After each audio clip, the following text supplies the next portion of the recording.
This massive work on the history of evil, particularly as symbolized by the Christian devil, was written on the cusp of the 20th century by Paul Carus, who wrote such other books as Buddha, the Gospel. At that point in history it seemed apparent that evil would soon be eliminated by the onrushing forces of rationalism and modernism. The devil had been reduced to a literary character, always ready to make a silly bargain for a soul. This trivialized image is perpetuated to this day. Satan in the cinema is either represented as a hideous special effect or a comic, bumbling trickster. Long gone is the noble adversary of Jehovah, as portrayed in the Bible, Milton or Dante. However, the 20th century brought total war, genocide, death camps, nuclear, biological and chemical weapons, mind control, double-speak, ecological destruction, and finally indiscriminate mass terror. Evil was back and it was unmistakable. No wonder that opinion polls in the United States show that a large proportion of the population believe in the existence of the devil.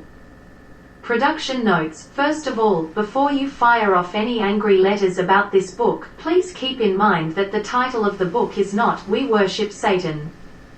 Secondly, the book was lavishly illustrated, and it took a lot of work to get the images compressed enough so that these pages would load effectively on the internet.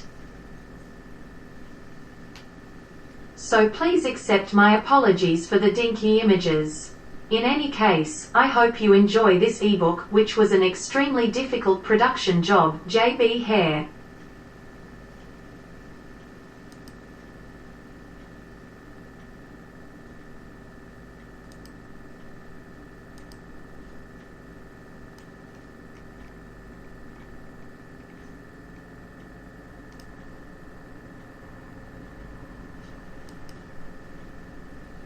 Good and evil as religious ideas. This world of ours is a world of opposites. There is light and shade, there is heat and cold, there is good and evil, there is God and the devil.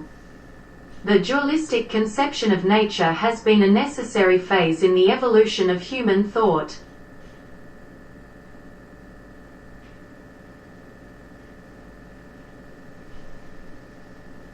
We find the same views of good and evil spirits prevailing among all the peoples of the earth at the very beginning of that stage of their development which, in the phraseology of Tyler, is commonly called animism.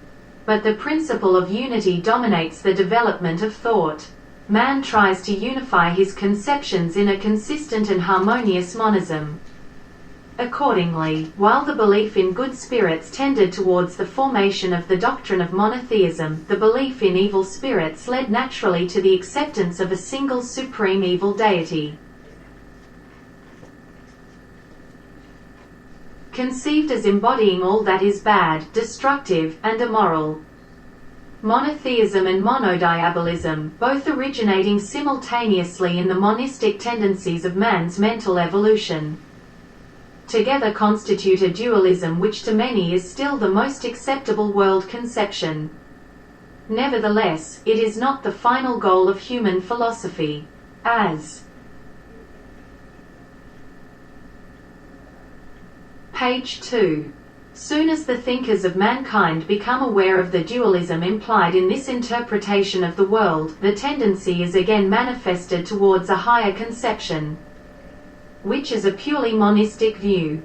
Will monism eliminate the idea of the devil in order to make God the one and all? Or will it abolish both God and the devil, to leave room only for a world of matter in motion? Will the future of mankind be, as M. Guy prophesies, a period in which religion will disappear and give way to irreligion? Those who do not appreciate the mission of dualism in the evolution of human thought, and only know its doctrines to be untenable, naturally expect that the future of mankind will be irreligious. And there are freethinkers who declare that atheism will supersede all the different conceptions of God. But this is not probable. The monistic tendencies of the age will not destroy, but purify and elevate religion. The animism of the savage is a necessary stage of man's mental evolution. It appears as an error to the higher developed man of a half-civilized period. But the error contains a truth which naturally develops into a more perfect conception of the surrounding world. Similarly, the religious ideas of the present time are symbols. Taken in their literal meaning, they are untenable, but understood in their symbolical nature, they are seeds from which a purer conception of the truth will grow.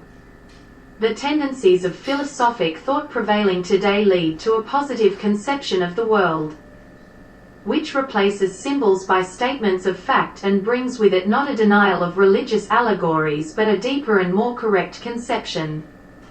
Page 3. A state of irreligion in which mankind would adopt and publicly teach a doctrine of atheism is an impossibility. Atheism is a negation, and negations cannot stand, for they have sense only as confronted with the positive issues which they reject. Yet our present anthropomorphic view of God, briefly called anthropotheism, which as a rule conceives him as an infinitely big individual being, will have to yield to a higher view in which we shall understand that the idea of a personal God is a mere simile.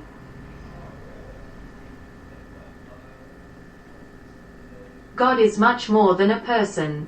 When we speak of God as a person, we ought to be conscious of the fact that we use an allegory which, if it were taken literally, can only belittle him.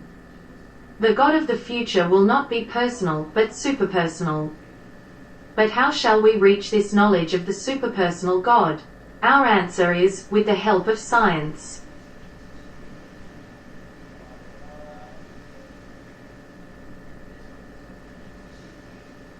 Let us pursue in religion the same path that science travels, and the narrowness of sectarianism will develop into a broad cosmical religion which shall be as wide and truly Catholic as is science itself. Symbols are not lies, symbols contain truth. Allegories and parables are not falsehoods, they convey information. Moreover, they can be understood by those who are not as yet prepared to receive the plain truth. Thus, when in the progress of science religious symbols are recognized and known in their symbolical nature, this knowledge will not destroy religion but will purify it and will cleanse it from mythology. We define God as that authoritative presence in the all which enforces a definite moral conduct. God is that something which constitutes the harmony of the page 4. Laws of nature. God is the intrinsic necessity of mathematics and logic. God above all is what experience teaches us to be the inalienable features of righteousness, justice, morality.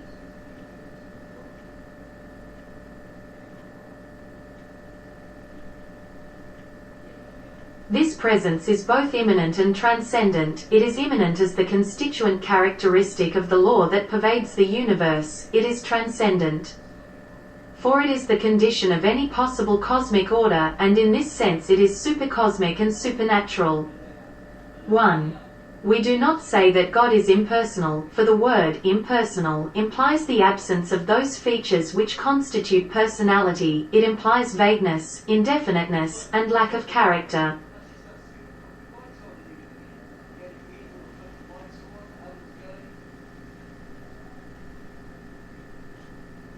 God, however, as he manifests himself in the order of the universe is very definite.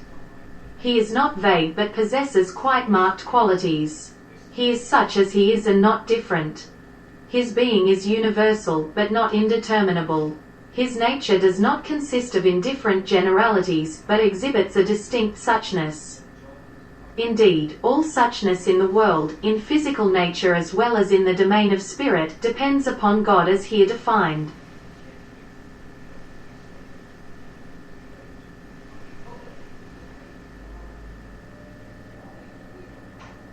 And what is the personality of man but the incarnation of that cosmic logic which we call reason?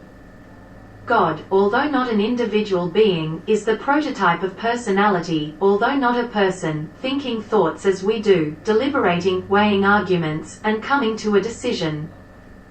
He is yet that which conditions personality. He possesses all those qualities which, when reflected in animated creatures, adds unto their souls the nobility of.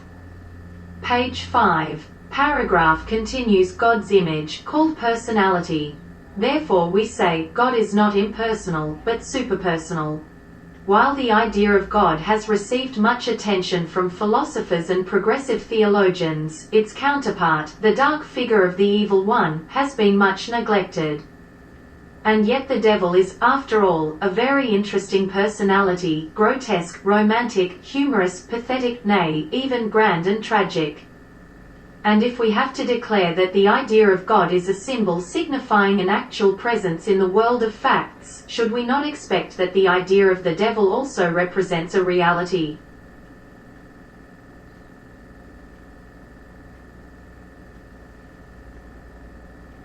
It is almost impossible to exhaust the subject, for it would take volumes to write an approximately complete history of demonology. Accordingly, we must confine ourselves to merely outlining some of the most salient features of the development of the belief in the devil and the nature of the idea of evil.